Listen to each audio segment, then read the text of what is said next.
Welcome back to my mental health and crime channel. My name is Huda London. This is for educational purpose only. This is my theories, my speculations. Today I'd like to go back to the grub truck. The grub truck and the Banfield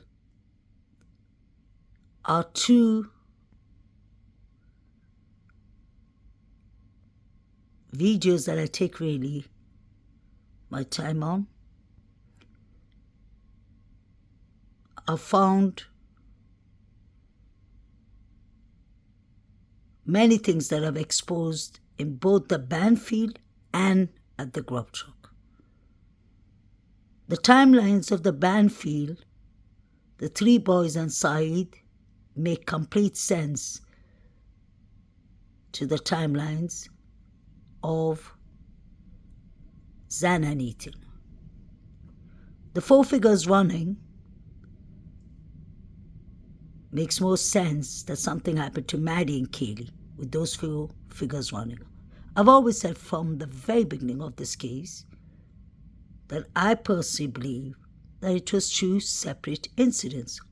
All four of these victims were targets by different people, different motives.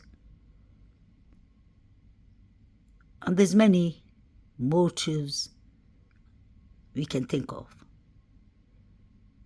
But I believe it has a lot to do with Mr. Jack John Roger Showalter Jr. The reason that I say that is this man was one of the last people to see Maddie and Kaylee alive. He was the only one who drove out of town. He drove to Boise, Idaho, at 2 a.m. at night. If he was escorting Maddie and Kaylee home, they wouldn't have ditched him at the grub truck, in my opinion. In fact, the girls looked really uncomfortable being around him. On the way from the corner club to the grub truck, he passed a threat. He said, "You know we're going to get you for that, Maddie?" And that's when Kaylee said, "Maddie, what did you tell Adam?" And Maddie said, "I told Adam like everything." So whatever Kaylee told Maddie, and Maddie told Adam, Adam must have told whoever came after these victims that night. I mean Maddie and Kaylee. He should have been the first person who should have been considered as a suspect, in my opinion. I heard that Showalter, his motive, this came from the college. His targets were Xana and Ethan, because Ethan reported him to the frats and to the university for harassing women, harassing. So he was thrown out of his frat, Delta, Tau Delt. And Showalter had beef with Kaylee because she got him kicked out of the corner club that night. Pay attention to his nose. Why does it look like it's injured? You can see this is not even a blurry picture. And he was carrying something in his jacket, like a hat. Why did this young man travel all the way or drive all the way to Boise, Idaho? Was he hiding in his parents' cabin? Could he have got rid of the weapon on his way to the cabin? Or he could have hid it in his parents' cabin. He could have digged it and hid it somewhere. Did he fall on his nose? Or did someone beat him badly?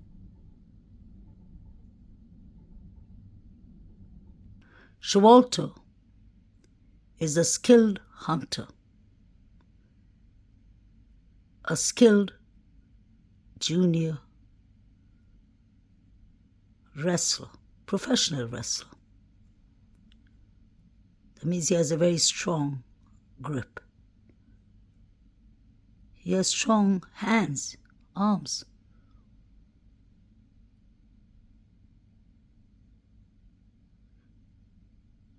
He's been reported by many females for harassing them. He was throwing unalived animals in front of coyotes' houses.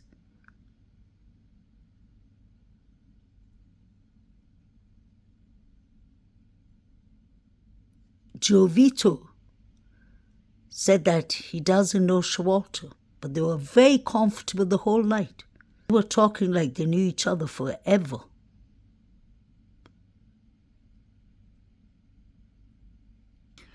Two years ago, I showed you first on my channel, number 9 putting something in Maddie's mouth. There were many people who agreed, and many people said no, he was just giving the ticket to the man in the counter. I will show you all this in slow motion. Pay attention to what is exactly happening here between number 9 and Maddie. But to start with, I've analyzed and observed the grub truck over thousands of times. So I can confidently say that he didn't shove something in Maddie's mouth without Maddie not wanting it. Maddie came up to him. She gave him a hug. She said something in his ear. And then she came and she stood in that position and watched what happens. He's actually doing two things at one time. So it's a bit confusing. He gives his ticket to the guy in the counter and he puts something with his other hand inside Maddie's mouth. Why do I believe that it's important? He could have given Maddie anything. Maybe that's why she couldn't defend herself.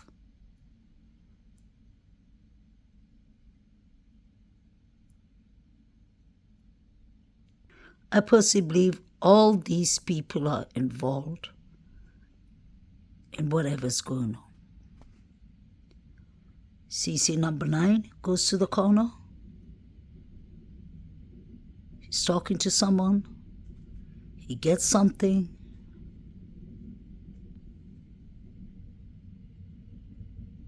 Hoodie guy is on his phone. Watch the people behind hoodie guy. Everyone's following whatever's happening.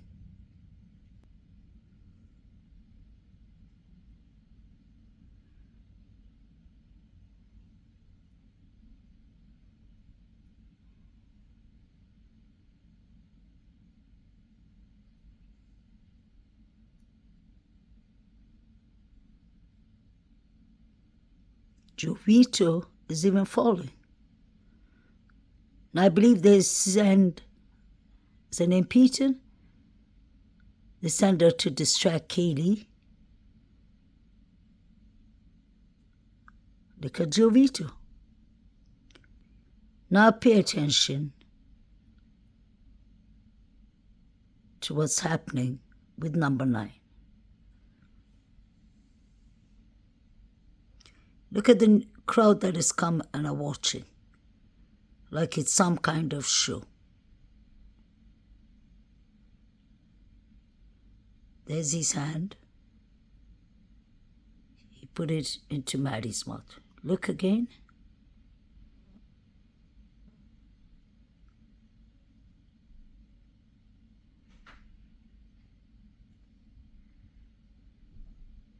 And Maddie sucks on it or tastes it, whatever he put in her mouth. I personally believe that's drugs. So whoever says that Ruggs is not involved in this case, we're entitled to different opinions, but I don't believe it's people from outside the county. These are the college students. See, look at it in slow motion. You can see he clearly puts it inside the mouth, and then he gives his ticket with the other hand. So he has one hand handing over the ticket and one hand, you can see the hand is in Maddie's mouth. Now you can see how Maddie reacts. And you can see the reaction of everyone around. They know exactly what's going on. Kaylee doesn't understand what's going on. She looks at Jovito.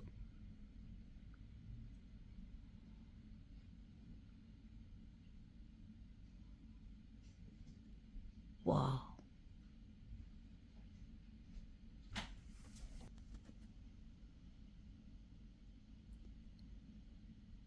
That one came to distract Kaylee. Pay attention to number 9 again.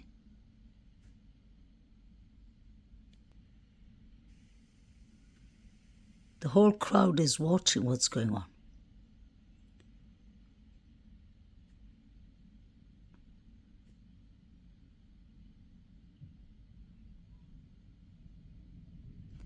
You can see him looking directly into Maddie's eyes.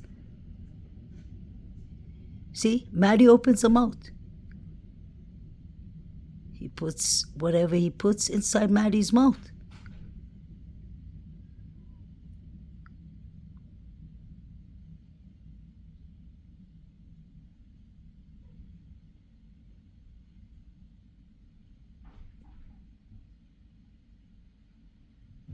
Number 8, number 9, Jovito, the guy with the jersey, white and red. I think it's a Lakers jersey.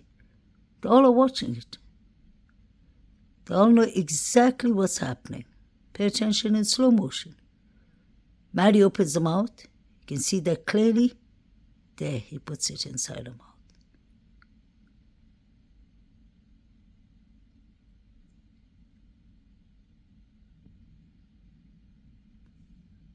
That's why the grub truck is really important.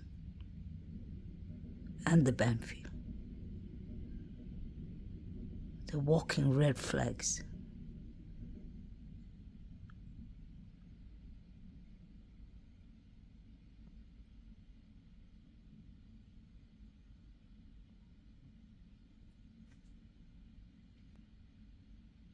Look at how they all seem to be communicating with Jovito. What is he doing with the frat boys? How would he know them all so well?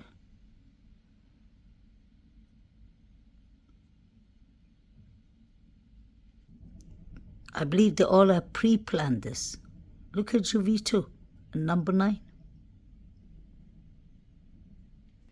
This is after Maddie goes up to number 9 and tells him something in his ear before he puts something inside Maddie's mouth. Number 9 looks at number 8, and that's the sign he shows him that he's going to put Maddie to sleep. What happened to the toxicological reports, I wonder? I heard they said it wasn't necessary. So how could they know the timings of the unalivings? Look at Aiden, the one with the long hair. He's talking on his Apple Watch. Jovito's running around with his Coca-Cola can.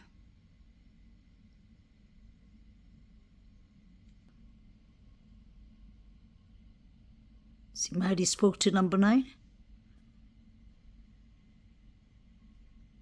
Now he gives the sign that he's going to put Maddie to sleep. Is that why Maddie couldn't defend herself? Poor girl.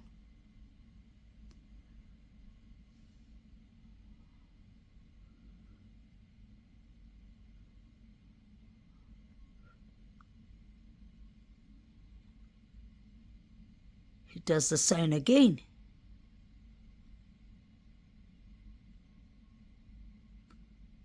So he's going to put Maddie to sleep.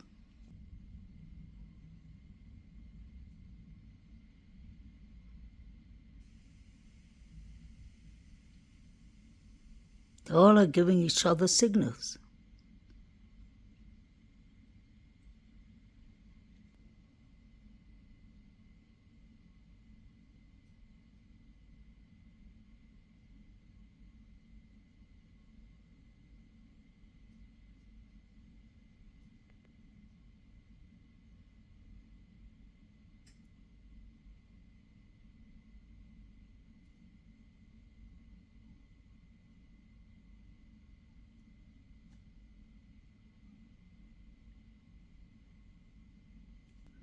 So we can clearly see. It's not even blurry. He did put something in Maddie's mouth. Poor Maddie. Wasn't it at 2:53 Maddie allegedly called BF or DM? Everyone's watching. This is all pre-planned, in my opinion. And the Twitch video was alive. So people must have been watching this.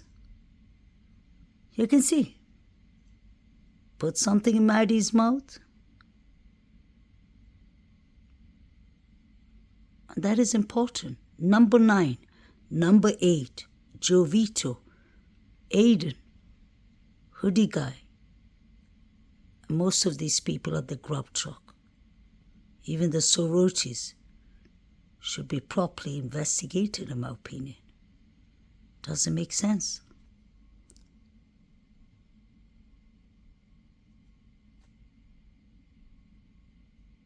I wonder if he was trying to silence Maddie so that she would fall into a slumber, and she was intoxicated already. Maybe because Maddie yells a lot, may she rest in peace. Maybe they were scared that Maddie would draw attention when they're doing the quadruples. Just in my opinion. It is possible. Pay attention to everyone looking into that direction. They know exactly what's going on.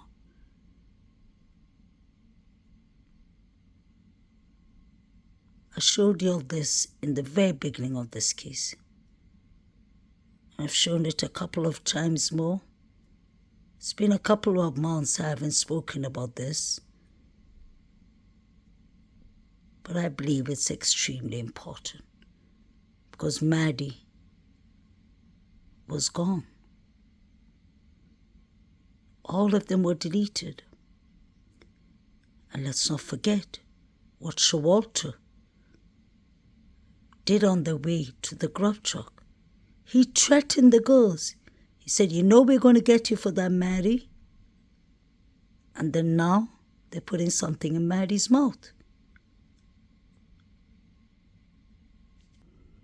Hoodie Guy is just standing there like a statue.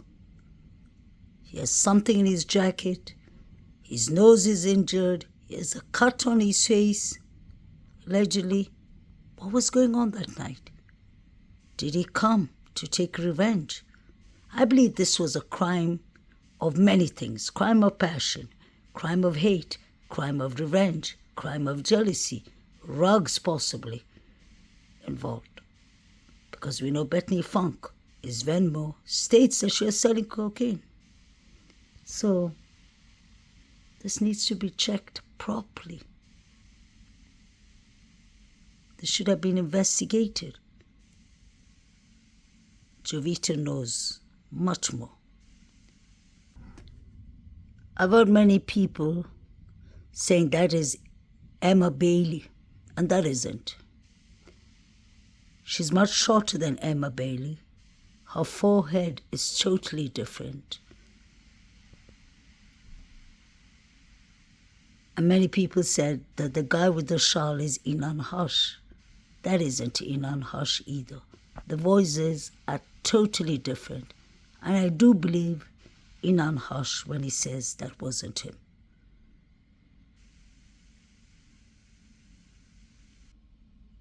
You can see her clearly. Emma Bailey is much thinner and a bit taller. Hoodie guy is paying attention to everything. I wonder what is bulging out of his jacket.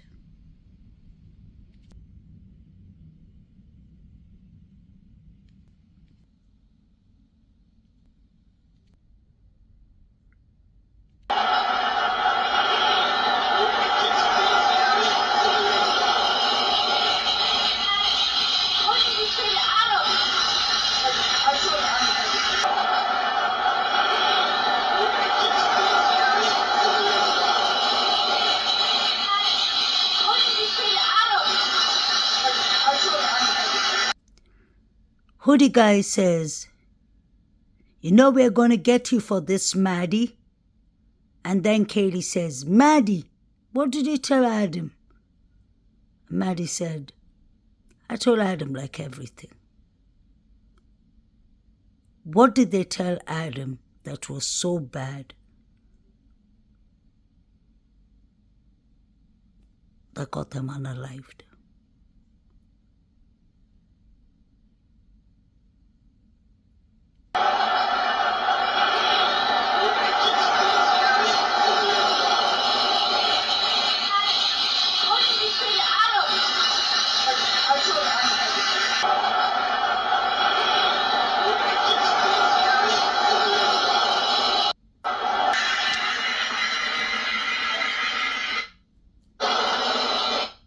Comment. Let us know what you think. We all want to know what you think.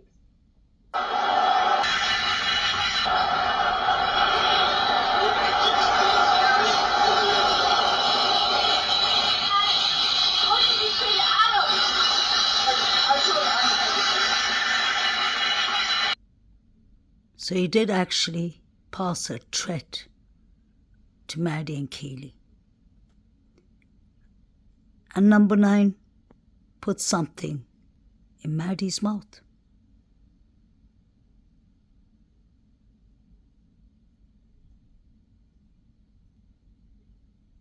DM doesn't mention Maddie. Pay attention to the affidavit. She says Kaylee was playing with her dog upstairs. She heard from Xana's room somebody saying, "I'm here to help." In the transcripts, in the 911 transcript, BF says that Xana was dressed in all black clothing. You never hear anything about Maddie. Just at 2:53, Maddie Morgan called Bethany Funk or DM. I wonder if she's crying for help. And don't forget, 2:52 is when Maddie tried calling Jack D for the last time. I wonder whose white truck is that? Could that be David Lodge? His white truck.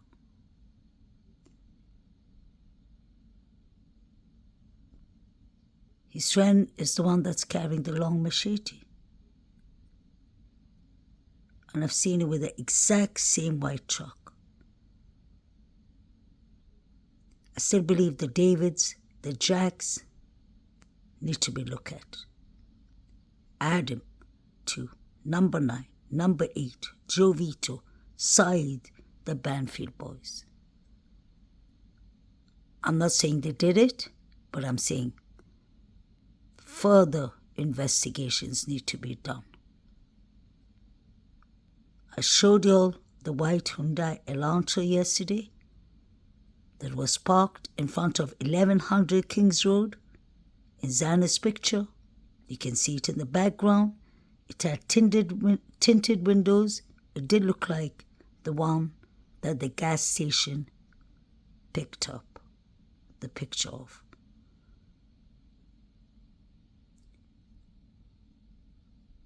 $1,100 was where the 911 call was made from.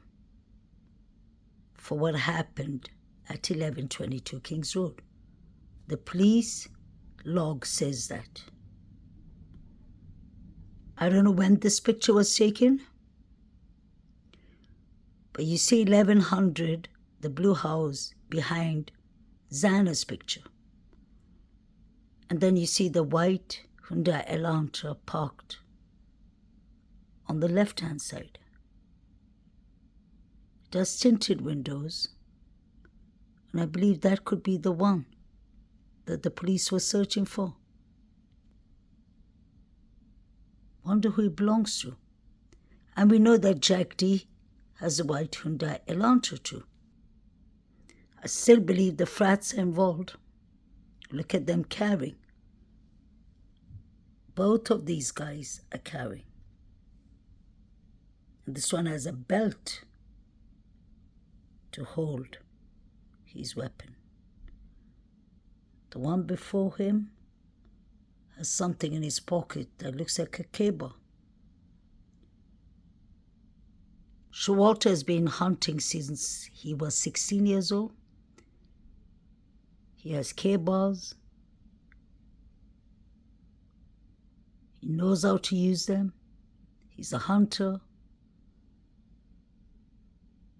His whole family is into hunting. Even Steve G did not trust him from the very beginning. He said he was ruled out too soon.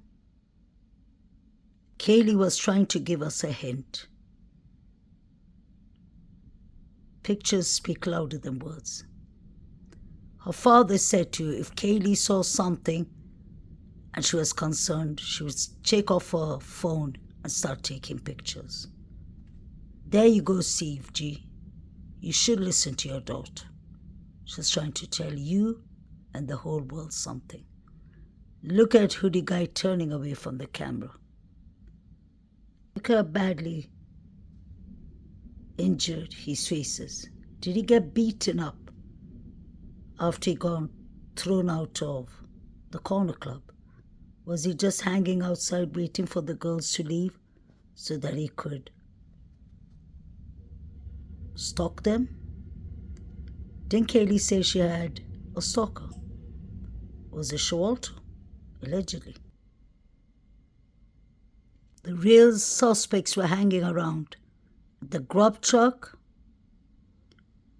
Banfield, Corner Club, and possibly Linderley.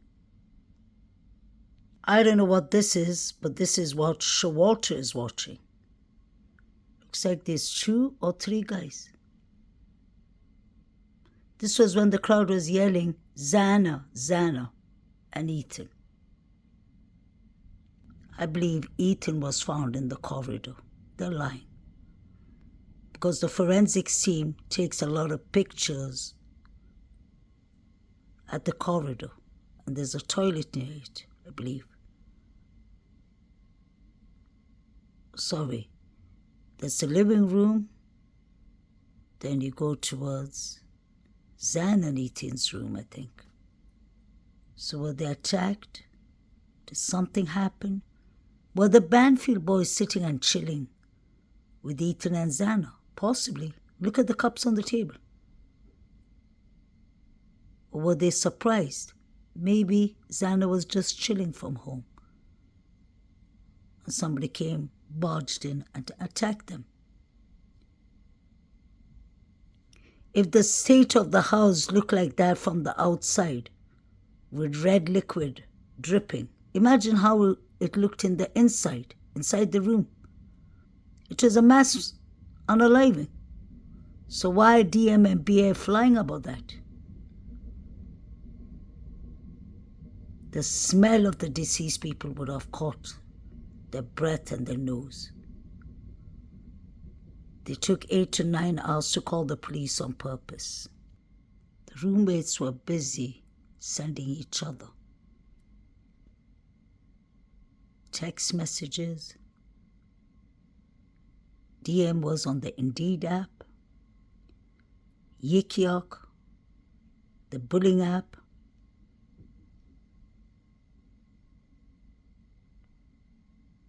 The number 9 is putting Maddie to sleep.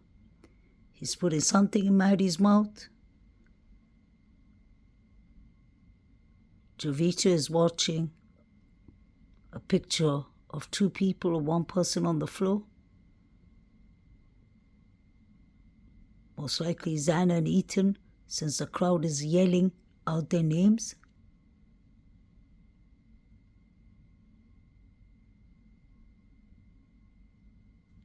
Showalter was bothering Maddie and Kaylee. She even says, "F you, mister." She points her finger at him. Isn't that enough hints and clues? That looks like the same white truck that is driving in Kings Road. It looks like the truck David Lott has. Could this be the white truck, David Lott's truck, that was driving towards the corner club? And I just showed you all it was driving past Kings Road too at 1:58.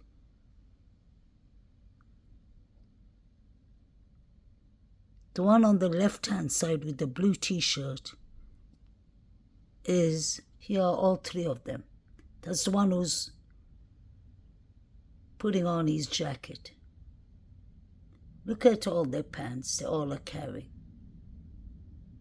Let me know what you're thinking in the comment channel. Please like, share and subscribe. May the correct justice be served.